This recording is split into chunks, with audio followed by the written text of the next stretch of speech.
Good afternoon, everybody. Thank you for joining us for Happy Hour. I feel a little giddy here because today I get to interview Anne Peplinski. I adore her, and we just have so much fun. We were chatting before I started the video, and we're enjoying ourselves. So I hope you enjoy it. Let's bring Anne on. Just one moment. Hello. Thanks for joining us. Can you hear me? I can hear you great. Thanks so much. I was just cheers. Cheers. I know we have to, this is Happy Hour. You just got to go for it. Gotta go for it. I was introduced to you by my friend and Forest Grove local artist, Emily Lux, and we will be interviewing Emily in future segments. And she came in and said, you need to meet Anne.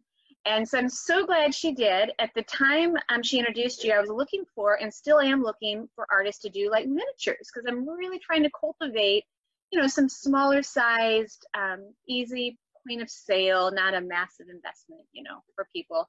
And she hooked us up, and I've had so much fun getting to know you, and I just want our viewers and audience to get to know you as well. Well, thank you. I enjoy you also. There you go.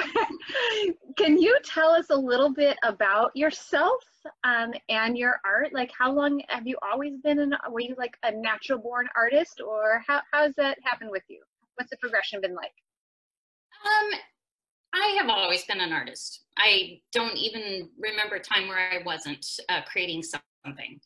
I went to art school and got a degree in art history, and promptly went right into retail. If you don't want to learn 5 languages, then you go to retail with art history.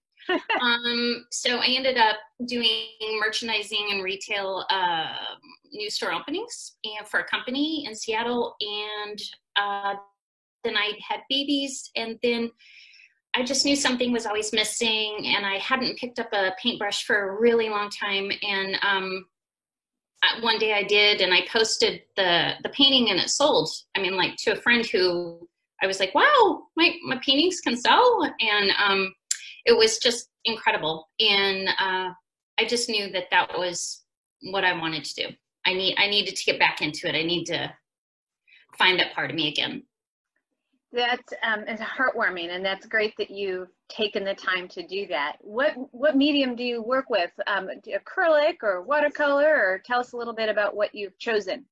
Well, it's kind of funny. Emily Lux, who you mentioned, was an art teacher at Beaverton High School, and she had my son, and we were kind of talking back and forth, and she was making some walnut ink, and I had never dealt with walnut ink, and so I asked if I could have some samples, and she's very generous and gave them to me, and I just automatically found love. That's one of the mediums that they do, but it's a passion. And oh, here's a jar, my last remaining jar. Oh, and I think Emily makes that, doesn't it? Emily? Yeah, she's the one who made it, and she I think she made some English walnut and some black walnut, and gave me both, and I just fell in love with it. It just spoke to me as far as the drama on the page, and just kind of making me feel like I was creating something that's kind of vintage, which I have this love affair with history. And so, you know, just researching and stuff, I just absolutely love it. It's one of my favorite mediums. So make more, Emily, please. Well, we'll be talking to her hopefully the next week or so. We'll get her on a segment. But does the walnut ink, how do you apply? Does it apply similarly to watercolor, or does it have a whole like different texture to it? Well, funny you should ask that. Here is a sample of one of my walnut inks. And then, oh, I have so many questions. Stop. Oh, goodness. This is going to be a hard interview. Oh, no. Sorry. I'm so excited, though. Ooh, okay. So is that all one color, or do you dilute the walnut ink down to get the different shades? Because it's one ink. Right. After a lot of trial and error, for me, the best way to do it is to start very thin. and then you just apply and you apply and you apply. And it's just, the layering is just, it's just incredible. It's not like any other medium I've worked with. Also, it's a little forgiving because I can go back in with a little bit of water and take some stuff out if I want. I mean, it won't come off completely, but it lightens up. So that's kind of fun. And then just like the drama of the whites, and this is the Road to Bachelor, and you know, the snow and just the early morning light. It just kind of speaks to me. It's you can also put so many layers on, it becomes a little tactile, and that's kind of fun too in itself, that it becomes, you know, just kind of I don't know, almost a, not 3D, but just like almost alive a little bit with the medium. So well, I personally like the shadowing that the walnut ink creates, and I haven't seen anything else that could mimic it the same way. Yeah, I researched it. There's not a lot of information out there about the history of walnut ink, and one of my favorite artists is Victor Hugo, and a lot of people didn't know that he painted, but he did. And his drama with his sepia tones and stuff, pen and ink, he did pen and ink, not walnut, but just that kind of sepia tone is like a vintage feel that speaks to me, and it reminds me a lot of that when I'm painting a walnut. Can you hold that one up for our viewers again? The Bachelor? Yes. So is that piece sold? Or is it for sale? Well, this is the original, and I make prints out of these. At first I started making prints just because I was worried about the light fastness of the medium, or, you know, it's homemade.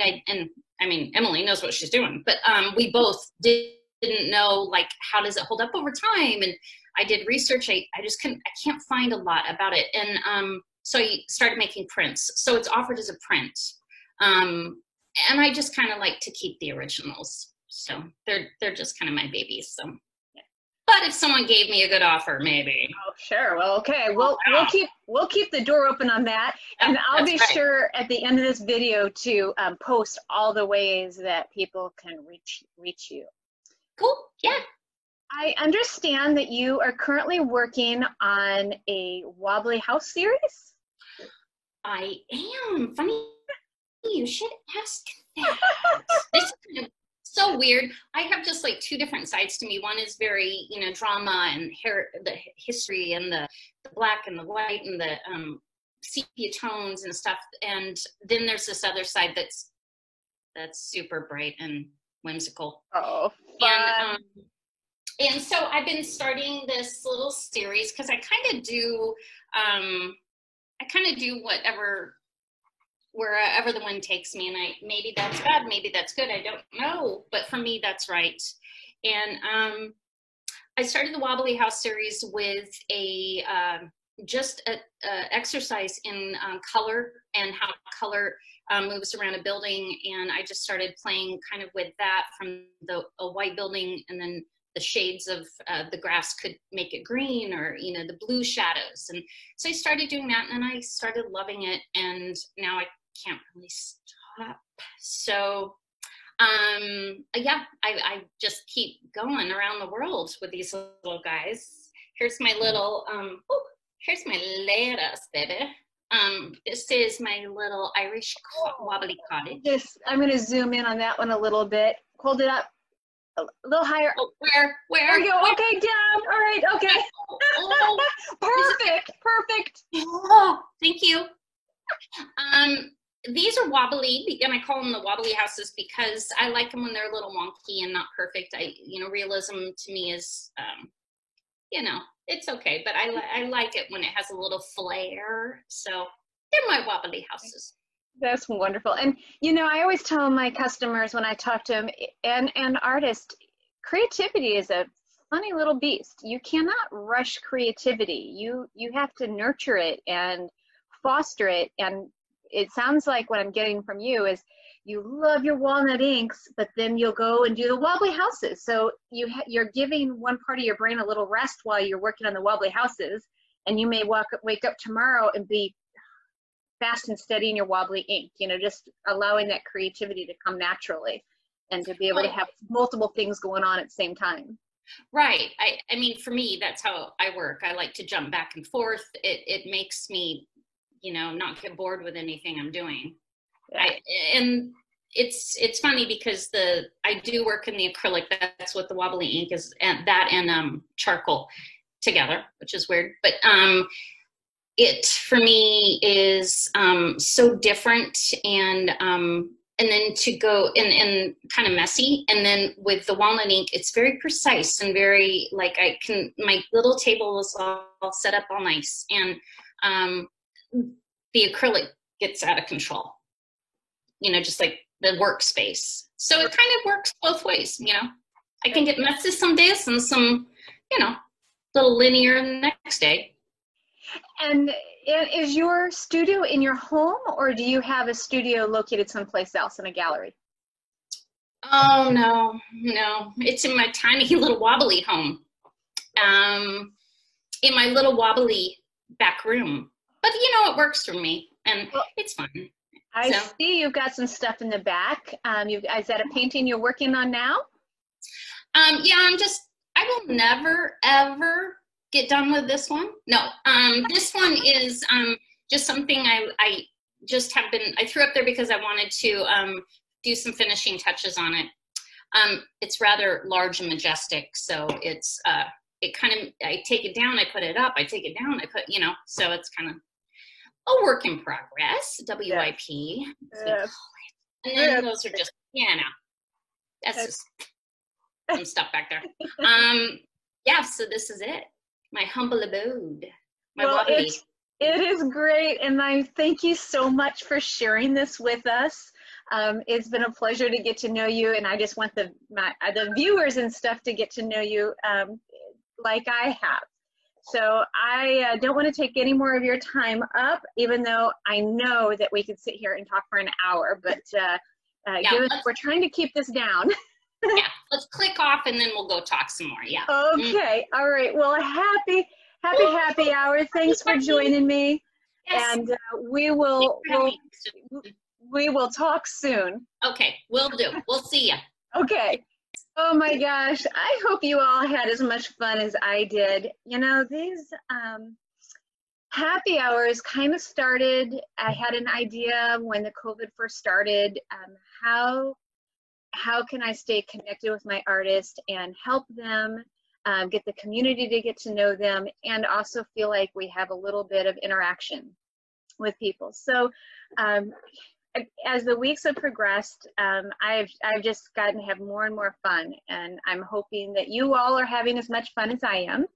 And if you or someone you know wants to be a guest on our happy hour, please reach out. You can find me at info@framerstouch.com or any one of our social media sites. As always, I will post at the end of this ways for you to find Anne. A Framers Touch, it does represent her for her little miniature paintings, but she has a lot of other ways. She's fantastic and boatloads of fun. So I want to thank you all for joining us, and we will see you next week.